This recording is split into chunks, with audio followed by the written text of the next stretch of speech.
lorsque j'ai appris le 5 juillet, il y a quelques jours, que le président du conseil régional, Alain Rousset, avait l'intention de nommer un lycée de Nouvelle-Aquitaine du nom de Simone Veil, j'ai pris contact avec lui pour lui faire part de tous vos travaux, de votre année de travail, de vos voyages, en lui disant que j'allais consulter les lycéens et les collégiens, qui sont les futurs lycéens, leurs professeurs, le conseil municipal, pour m'assurer que le désir était vif chez tout le monde d'appeler le lycée d'Andernos Simone Veil.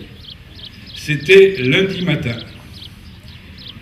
4 heures plus tard, j'apprenais que le président Rousset, sensibilisé par votre action sincère, votre travail soutenu, avait décidé dans le cadre de ses prérogatives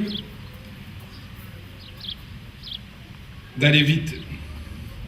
Et il m'a chargé de vous annoncer aujourd'hui que vous seriez désormais les élèves du lycée Simone Veil. L'information avait fuité depuis quelques jours, c'est désormais officiel. Le lycée Nord-Bassin devient le lycée Simone Veil. L'annonce a été faite ce matin par le maire d'Andernos, Jean-Yves Rosaza, à l'occasion de la cérémonie du 14 juillet. Un hommage et une fierté pour ces élèves qui font depuis 2 ans un travail de mémoire sur la Shoah. Je trouve que c'est vraiment une bonne idée d'avoir choisi Simone Veil comme nom de notre lycée. Et c'est un honneur pour nous de porter son nom.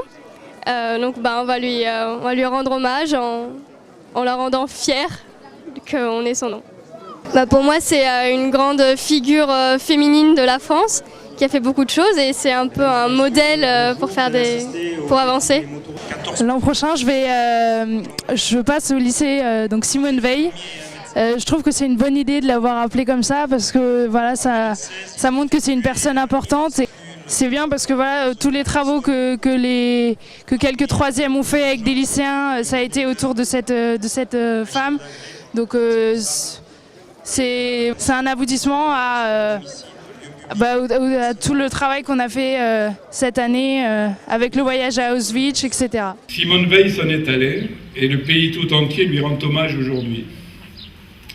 Mais je vais m'adresser principalement maintenant aux lycéens et aux collégiens qui depuis 2 ans ont travaillé avec leurs professeurs, avec l'appui des chefs d'établissement, avec l'aide des associations patriotiques, notamment l'UNC présidé par Jean-Claude Branger, notamment le Souvenir français présidé par Bernard Pruvot, avec l'appui de la municipalité.